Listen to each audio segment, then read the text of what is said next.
والإسلام ديني ومحمدا رسول الله ويقيني أدنو إليه ساجدا بجبيني اقبل صلاتي وللصلاة.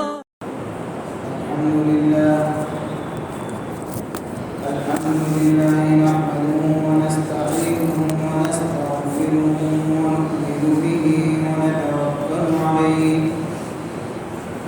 ونعوذ بالله من شرور أنفسنا ومن سيئات أعمالنا من يهده الله فلا مضل له ومن يضلله فلا هادي له ونشهد أن لا إله إلا الله وحده لا شريك له ونشهد أن سيدنا وسندنا ومولانا محمدا عبده ورسوله صلى الله تعالى عليه وعلى آله وأصحابه أجمعين. أما بعد فأعوذ بالله من الشيطان الرجيم. بسم الله الرحمن الرحيم. أرأيت الذي يكذب بالدين فذلك الذي يدع اليتيم ولا يحض على طعام المسكين فويل للمصلين الذين هم عن صلاتهم ساهون الذين هم يراءون ويمنعون الماعون. صدق الله مولانا العظيم.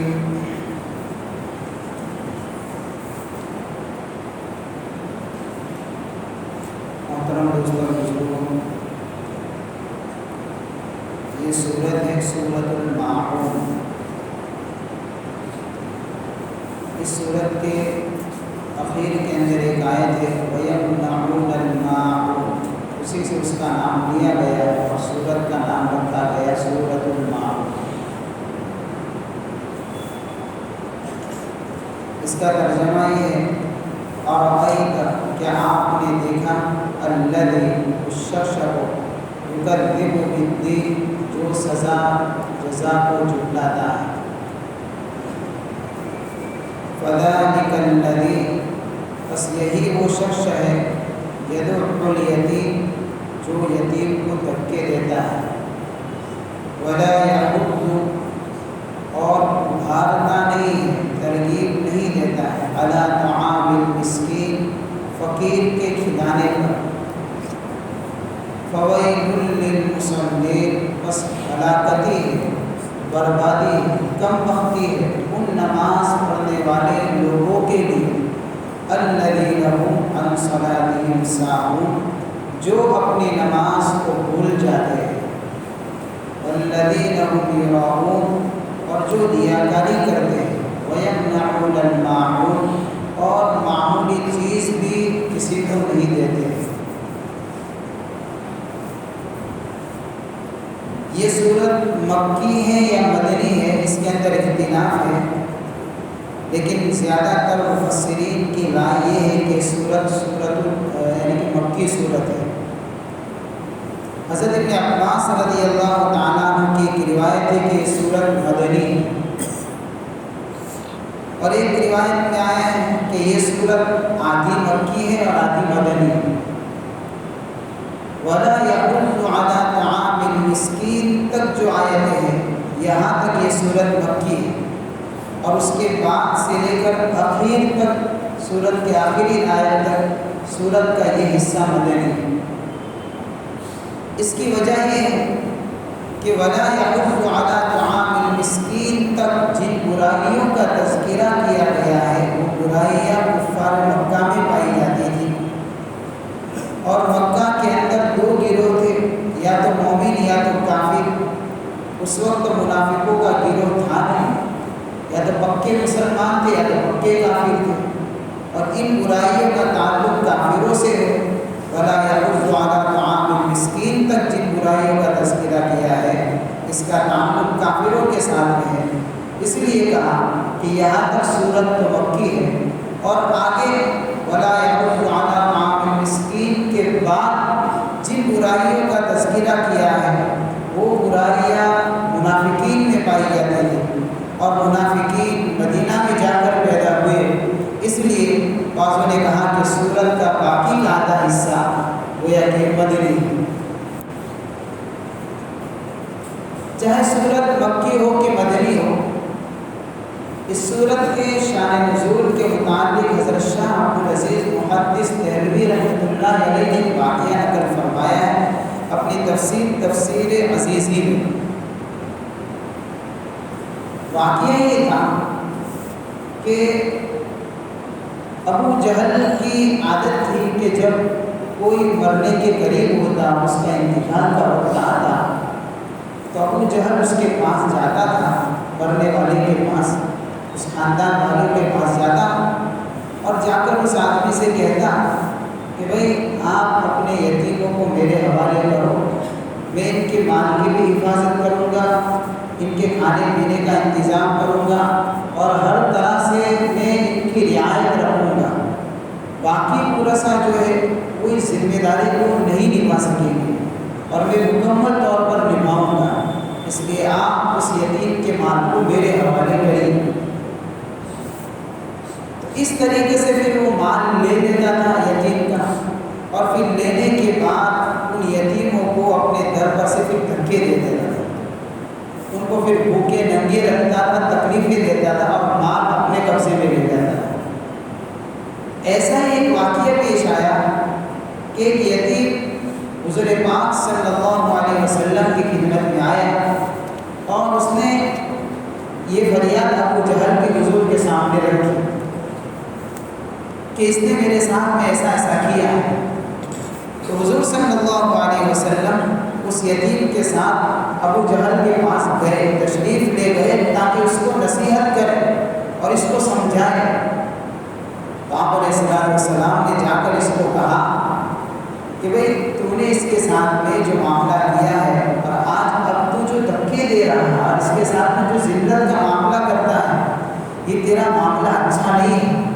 اللہ سے ڈر، قیامت سے ڈر، تو قیامت کے دن اور اللہ کے سامنے جب کھڑا ہونے کا دن ہوگا، اس وقت تو اللہ کے سامنے کیا جواب دے گا اگر اس طریقے سے ظلم کرے گا تو ابو جہل نے حضور صلی اللہ علیہ وسلم کی نصیحت کو تو کیا قبول کرتا، بلکہ اس کے الٹا اس نے جواب یہ دیا حضور سے اور یوں کہا کہ قیامت ہے کیا چیز، میں قیامت کو کچھ مانتا بنتا نہیں ہو، کہ قیامت کا تصور میرے اندر آتا نہیں ہے۔ جب اس نے ایسا یعنی کہ گستاخانہ جواب دیا تو حضور صلی اللہ علیہ وسلم کو بھی تکلیف ہوئی اور آپ وہاں سے تشریف لے آئے۔ اس وقت پھر اللہ نے اس صورت کو اتارا۔ بعضوں نے دوسرے کفار کے بھی نام لیے، عاص بن وائل کا بھی نام لیا ہے، اس نے ولید بن مغیرہ کا نام لیا ہے، اور بھی دوسرے کہ ان کے متعلق یہ آیت اتری ہے کہ یہ لوگ اس طریقے سے حرکتیں کیا کرتے تھے۔ تو گویا کہ اس آیت کے اندر اور اس صورت کو اتار کر ان کو آپ علیہ السلام کو تسلی بھی دی گئی اور ان کی حقیقت کو بیان کیا گیا کہ یہ لوگ کیا کیا کام کرتے رہتے ہیں۔ سورت کے نزول کا جو واقعہ پیش آیا، چاہے کوئی خاص واقعہ پیش آیا، لیکن اس کا مطلب یہ نہیں ہے کہ یہ سورت اس کے ساتھ میں خاص ہے، بلکہ اگر اس سورت میں بیان کی گئی جو کمزوریاں ہیں اگر وہ ہمارے اندر ہے تو اس کا مطلب ہے کہ ہمارے لیے ہی ہے۔ سورت کی تفسیر عموم پر آئے گی، عام حالات کو دیکھ کر تفسیر ہوگی، کوئی خاص واقعے کو دیکھ کر اس سورت کو اس کے ساتھ میں خاص نہیں کیا جائے گا، چاہے واقعہ کوئی بھی پیش آئے۔ اس لیے اللہ نے اس سورت کو اتارا اور اس کی پہلی آیت میں بیان فرمایا اَرَأَيْتَ الَّذِي يُكَذِّبُ بِالدِّينِ، کیا آپ نے دیکھا اس شخص کو جو جزا سزا کو جھٹلاتا ہے، یعنی اصطلاح کی میں قیامت کو مانتا ہے، دین کہتے ہیں جزا سزا کو، بدلے کے دین کو۔ اللہ نے سورہ فاتحہ کے اندر اس کا تذکرہ فرمایا ہے مالک یوم الدین، یعنی اللہ روز جزا کا مالک ہے، یعنی ایک ایسا دین مقرر کہ جس نے نیکی کرنے والے کو اس کے نیکی پر انعام ملے گا، برائی کرنے والے کو اس کی برائی کی سزا ملے گی، یہ طے ہے، یہ ہو کر رہے گا، یہ دین آنے والا ہے۔ لیکن یہ ایسا ہے کہ اس دین کا انکار کرتا ہے، مانتا نہیں، گویا کہ قیامت کا انکار کرتا ہے۔ یہ ہمارے عقائد میں سے یہ بنیادی عقیدہ ہے، آخرت کا عقیدہ، موت کے بعد دوبارہ زندہ ہونا، یہ ایسا مضبوط عقیدہ ہے کہ اگر اس کی حقیقت کو اگر بندہ سمجھ جائے تو اس کی زندگی کے اندر سے ساری کمزوریاں نکل جائیں گی، اس کے برے اعمال اس سے چھوٹ جائیں گے، اس کی زندگی کے اندر نیک اعمال کی بڑھوتری ہو جائے گی۔ ہم تھوڑی دیر کے لیے سوچیں، یہ ایسا عقیدہ ہے اور اتنا آسان عقیدہ ہے کہ اس کو اگر آدمی اپنے عقل سے سوچنا چاہے تو بھی سوچ سکتا ہے، اور یہ بنیاد اللہ نے قرآن میں فرمایا، أَفَحَسِبْتُمْ أَنَّمَا خَلَقْنَاكُمْ عَبَثًا وَأَنَّكُمْ إِلَيْنَا لَا تُرْجَعُونَ، کیا تم نے اس بات کو سوچ لیا ہے، میرے گمان کرنے لگے ہو، کیا گمان؟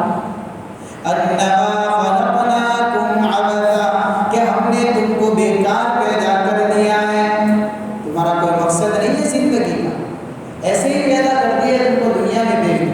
وَأَنَّكُمْ إِلَيْنَا لَا تُرْجَعُونَ، اور ہمارے پاس لوٹ کر نہیں آؤ گے۔ کیا یہ تصور دماغ کے اندر بٹھا دیا ہے؟ کیا یہ دین نہیں آنے والا کہ نیکی کرنے والے کو اس کی نیکی پر انعام ملے گا، برائی کرنے والے کو اس کی برائی کی سزا ملے گی؟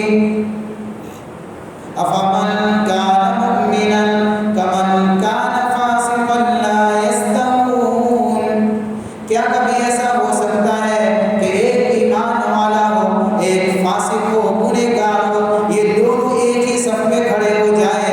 یہ اللہ کی رحمت سے بعید بات ہے۔ یہ کیسے ہو سکتا ہے؟ ایک آدمی ظلم کرتا ہے، بغاوت کرتا ہے، نافرمانیاں کرتا ہے، اللہ کے احکام کو توڑتا ہے، اور ایک وہ ہے جو پرہیزگار ہے، متقی ہے، تقوی والا ہے، دیندار ہے، نیک اعمال کرنے والا ہے۔ یہ دونوں کیسے برابر ہو سکتے ہیں؟ بلکہ ہم دنیا میں دیکھیں گے تو ایسا نظر آئے گا کہ بہت سی مرتبہ ہم نے دیکھا ہوگا ایک آدمی نیک ہے، متقی ہے، پرہیزگار ہے، لیکن اس کی زندگی کے اندر بظاہر اس کے اعمال کے اوپر ملنے والا بدلہ اس کو اس وقت نظر نہیں آتا ہے، بلکہ جو دیندار ہے وہ حالات میں پھنستا ہوا نظر آتا ہے، مصیبتوں میں پڑا ہوا ہے، مشقتوں میں پڑا ہوا ہے، تکلیفوں میں پڑا ہوا ہے، اور دوسری طرف ایک آدمی ہے، نافرمان ہے، گنہگار ہے، ظالم ہے، اللہ سے بغاوت کرتا ہے، لیکن اس کی زندگی پر غور کریں گے تو اپنی زندگی میں وہ تو پھل پھول رہا ہے، آسانیاں، راحتیں ہیں، یہ ایسا نظر آتا ہے۔ اس لیے اس بات کو ماننا پڑے گا کہ دنیا کی زندگی بدلے کا دین یہ نہیں ہے، بدلے کا دین تو ایک مقرر ہے کہ جب وہ دین آئے گا تو اس متقی کو اور اس نافرمان کے درمیان میں فرق واضح ہو جائے گا۔ اس حقیقت کو ہر کوئی سمجھ سکتا ہے۔ اس لیے آخرت کے انکار کرنے والوں سے ایک سوال ہے، جو موت کے بعد کی زندگی کو نہیں مانتے، ان سے ایک سوال ہے، ان سے پوچھے کہ اللہ نے کائنات کے نظام کو کیوں چلایا؟ سورج پیدا کیا، چاند پیدا کیا، ستاروں کو بنایا، آسمانوں کو پیدا کیا، زمین بنائی، دریاؤں کو بنایا، ہواؤں کو چلایا، پہاڑوں کو پیدا کیا۔ اللہ نے نامعلوم، جاندار اور غیر جاندار ہر طرح کی مخلوقات پیدا کی، طاقتور مخلوقوں کو اللہ نے پیدا کیا، طاقتور درندوں کو پیدا کیا، اور وہ طاقتور درندے، چرندے، پرندے، جو کچھ بھی ہے، جتنی بھی طاقتور مخلوقات ہے، وہ کیوں پیدا کی ہے؟ اللہ نے کس کام کے لیے پیدا کی ہے؟ آخر اس کے پیدا کرنے کا مقصد کیا ہے؟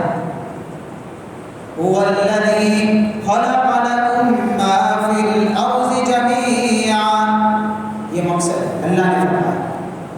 اس سارے نظام کائنات کو اللہ نے چلایا، سورج اپنے وقت پر نکلتا ہے، چاند اپنے وقت پر روشنی دیتا ہے، ستارے اپنے وقت پر جگمگاتے ہیں، ہوائیں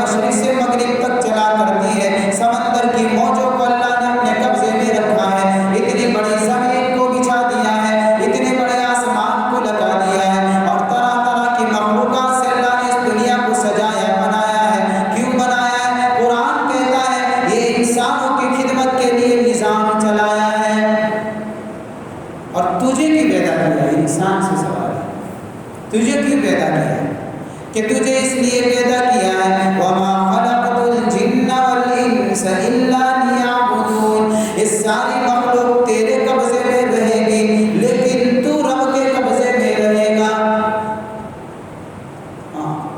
ورنہ اگر یہاں ظلم کرنے والا ظلم کر کے چلا جاتا ہے، بغاوت کرنے والا بغاوت کر کے چلا جاتا ہے، مظلوم مظلومیت کی زندگی گزار کر چلا جاتا ہے، انصاف کرنے والا انصاف کر کے چلا جاتا ہے، یا ہر برائی کرنے والا برائی کر کے جاتا ہے، ہر نیکی کرنے والا نیکی کر کے جاتا ہے، اس نیکی کے اوپر اس کو انعام کا ملنا، اس کی برائی پر اس کے بدلے کا ملنا، یہ ایک وقت ہے۔ اس لیے اس بات کو ماننا پڑے گا، یہ دنیا بدلا نہیں ہے، یہ دنیا عمل کی جگہ ہے، یا ہر کوئی اچھائی بھی کر سکتا ہے یا ہر کوئی برائی بھی کرے گا، لیکن یہ عقل تسلیم کرے گی اس بات کو کہ ایک وقت آئے گا زندگی میں تجھے تیرے ظلم کا بدلہ ملے گا اور تجھے تیرے نیک اعمال پر انعام ملے گا۔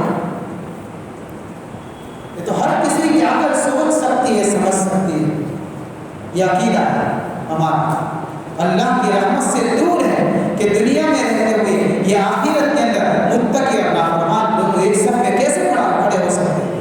اللہ کبھی بھی نہیں کرے گا۔ افمن کان مؤمنا کمن کان فاسقا لا یستوون، یہ کیسے ہو سکتا ہے؟ یہ نہیں ہو سکتا۔ لہٰذا اس بات کو ماننا پڑے گا کہ مرنے کے بعد ایک دن ہے، یہی وہ جزا سزا کا دن ہے، یہاں پر اس وقت ہر ایک کو اس کے کیے کا بدلہ ملنے والا ہے۔ صحابہ کرام رضی اللہ عنہم اجمعین اس عقیدے کے اوپر، اس موت کے بعد کی زندگی کے اوپر بہت بیداری سے کام لیا کرتے تھے۔ ایک صحابی آتے حضور سے پوچھتے متی الساعۃ، یا رسول اللہ بتائیے قیامت کب ہے؟ یہ صحابی کا سوال بتاتا ہے کہ ان کو آخرت یاد ہے۔ متی الساعۃ، قیامت کب ہے؟ اللہ کے نبی نے پوچھا ما اعددت لها، سوال اتنا بڑا کرتے ہو، تیاری کیا کی ہے تم نے؟ قیامت کے لیے کچھ تیاری؟ وہ صحابی فرماتے ہیں یا رسول اللہ صلی اللہ علیہ وسلم، میرے پاس فرائض ہے صرف، نوافل نام کی کوئی چیز نہیں ہے، نفل نمازیں نہیں ہے، نفل روزے نہیں ہے، نفلی صدقات نہیں ہے، میں عمل سے خالی ہوں، لیکن اتنی بات ضرور ہے احب اللہ ورسولہ، مجھے اللہ سے اور اس کے رسول صلی اللہ علیہ وسلم سے محبت ہے، یہ محبت مجھے بے چین کر رہی ہے کہ کب مجھے رب سے یہ محبت ملائے گی۔ ہمیشہ آخرت کا استحصال ہوا کرتا ہے، ہمیشہ آخرت کے بارے میں صحابہ کرام ڈرا کرتے تھے۔ اس لیے حضرت عثمان غنی رضی اللہ تعالیٰ عنہ کے بارے میں آتا ہے کہ کس طریقے سے انہوں نے اس زندگی کو یاد رکھا تھا۔ حضرت عثمان غنی رضی اللہ تعالیٰ عنہ جب کسی قبر پر کھڑے ہو جاتے تھے، رونا شروع کرتے تھے، داڑھی مبارک تر ہو جایا کرتی تھی، روتے روتے۔ میں نے بتایا تھا جمعہ کے بیان میں کہ کون ہے یہ عثمان، وہ عثمان ہے جن کے فضائل سے اللہ کے نبی کے فرامین بھرے پڑے ہیں، جن کے کمالات کو حضور نے بیان فرمایا ہے۔ ہاں، یہ وہ عثمان ہے جن کو جنت کی بشارت اللہ کے نبی نے دنیا میں سنائی ہے۔ بہت کچھ نبی کے پیچھے اور دین کے پیچھے قربان کرنے والے یہ عثمان ہے، لیکن قبر پر کھڑے ہوتے ہیں، رو رہے ہیں۔ کتنا؟ کہا اتنا روتے ہیں کہ پھر داڑھی مبارک تر ہو جاتی ہے۔ حضرت عثمان سے پوچھا گیا حضرت رونے کی وجہ؟ کہ ہاں کہ اس لیے رو رہا ہوں، ایک دن آئے گا میری زندگی کا بھی، اس میں مجھے بھی سونا ہے، پتہ نہیں میری یہ منزل کامیابی کے ساتھ میں پار ہوتی ہے یا پھر میرا پیر پھسل جاتا ہے۔ یہ آخرت کا استحصال تھا۔ آج میرے بھائی اللہ کا شکر ہے ہم نے اس دین کو مانا ہے، ہمارا ایمان ہے، ہم اس کو زبان سے کہتے بھی ہیں بلکہ ایمان مفصل میں پڑھتے بھی ہیں۔ آمنت باللہ و ملائکتہ و کتبہ و رسلہ والیوم الآخر، یہ آخرت کا ہے، والقدر خیرہ و شرہ الی اللہ تعالی والبعث بعد الموت۔ آخرت کے دین کو ہم زبان سے مانتے ہیں، ہمارا ایمان ہے، ہم نے اقرار کیا ہے، لیکن میرے بھائیوں ہماری زندگی کے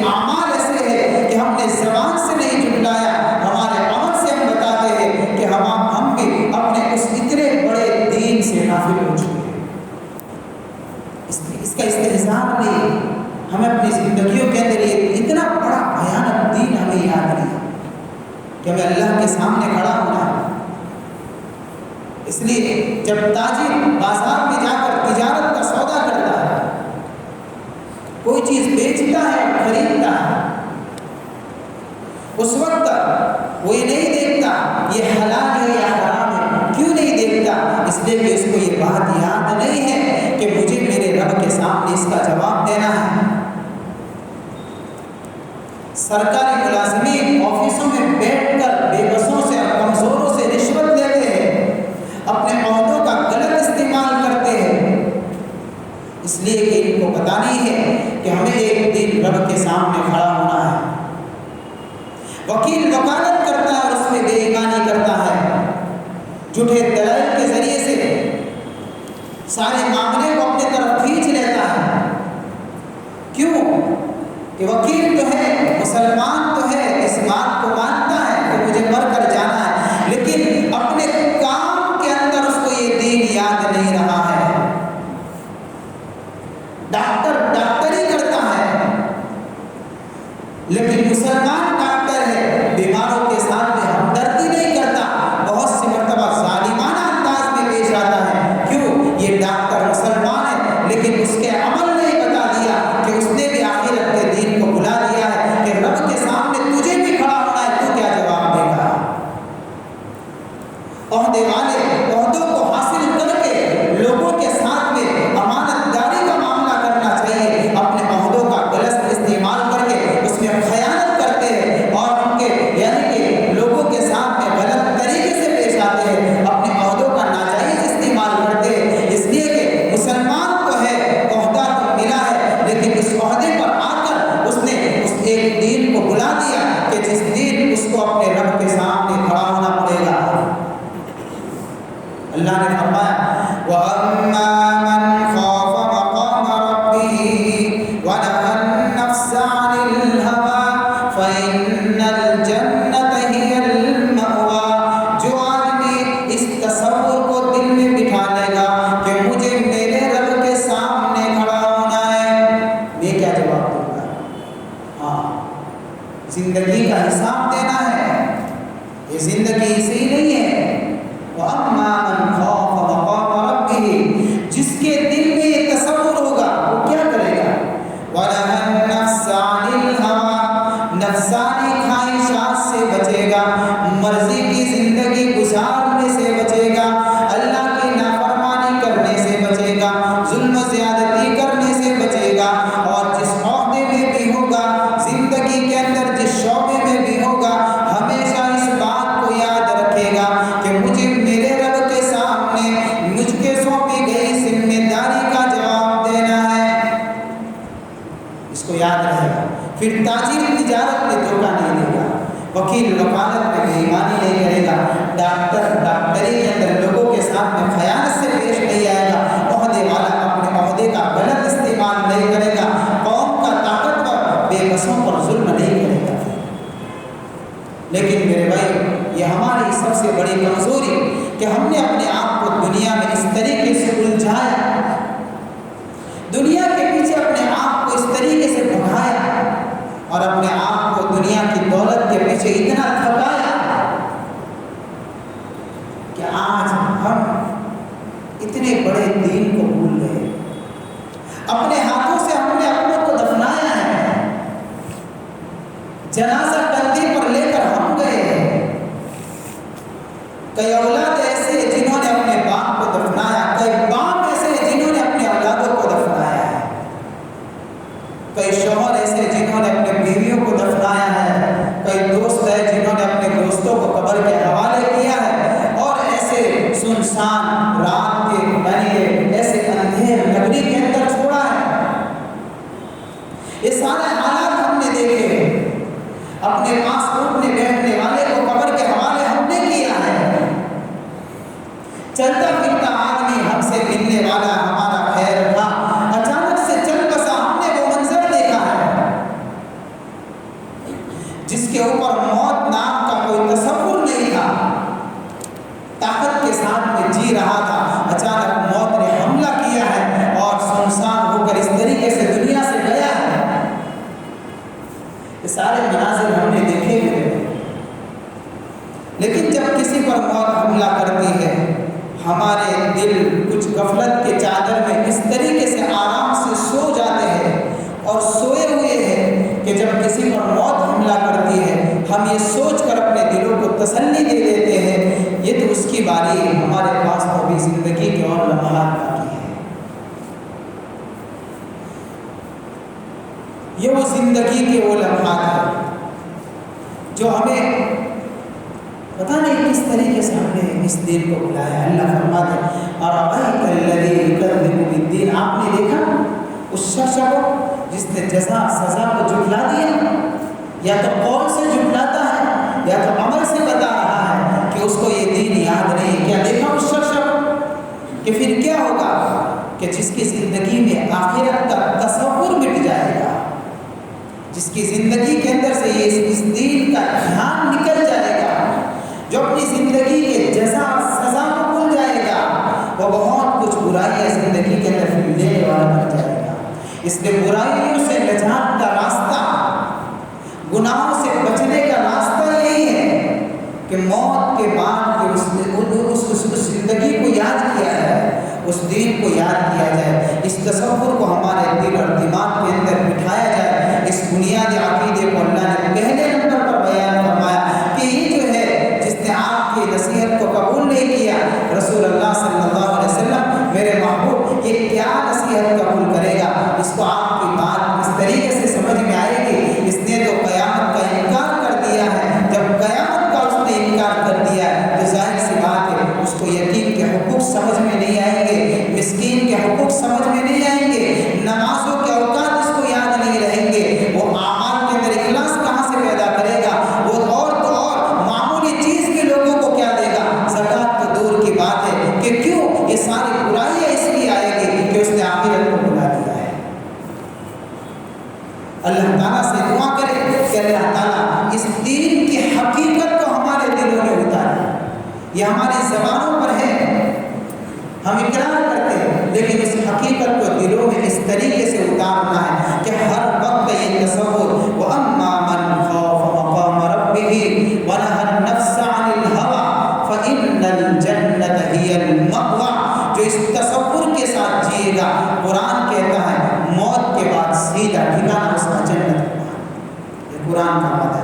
اللہ تعالیٰ آخرت کے دین کی حقیقت ہمارے دلوں میں پیدا فرمائے اور عمل کی توفیق عطا فرمائے۔ دعا فرمائے سبحانک اللہم وبحمدک اشہد ان لا الہ الا انت استغفرک واتوب الیک، لا الہ الا انت سبحانک انی کنت من الظالمین۔ اللہم لک الحمد کلہ ولک الشکر کلہ ولک الملک کلہ ولک الخلق کلہ بیدک الخیر کلہ والیک یرجع الامر کلہ۔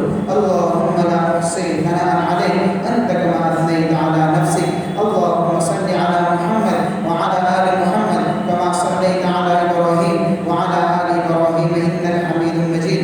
اللهم بارك على محمد وعلى آل محمد كما باركت على إبراهيم وعلى آل إبراهيم إنك حميد مجيد۔ اے اللہ ہم سب کے گناہوں کو معاف فرما دے، اے اللہ اپنی امت کے گناہوں کو معاف فرما دے۔ اے الہ العالمین، بے شک ہم گنہگار ہیں، مجرم ہیں، خطاکار ہیں، سیاہکار ہیں۔ اللہ رات کے اندھیروں میں دین کو اجالوں میں جان کر انجان کر جتنے بھی گناہ کیے ہو اللہ ہم سب کو معاف فرما۔ ہمارے ماں باپ ہیں، ہمارے بیوی بچے ہیں، ہمارے بھائی بہن، ہمارے رشتہ دار، ہمارے دوست احباب متعلقین، ہمارے اساتذہ مشائخین، علماء کرام، دین کی خدمت کرنے والے، اللہ پوری امت کے ایک ایک فرد، مرد عورت جوان بچے بوڑھے، اللہ ہر ایک کے ساتھ رحم کا معاملہ فرما، کرم کا معاملہ فرما، عفو درگزر کا معاملہ فرما، مہربانی سہولت کا معاملہ فرما دے۔ اے اللہ آخرت کا استحضار ہمارے دلوں میں پیدا فرما دے، اللہ آخرت کا استحضار ہمارے دلوں میں پیدا فرما دے۔ اللہ تیری مرضیات والی زندگی پر چلا کر تیری نامرضیات والی زندگی سے ہماری پوری امت کے لیے حفاظت فرما دے۔ نفسانی شیطانی شہوانی کاموں سے بچا دے، گناہوں کی نفرت ہمارے دل میں پیدا فرما، اعمال صالحہ کرنے کا شوق اور جذبہ پیدا فرما۔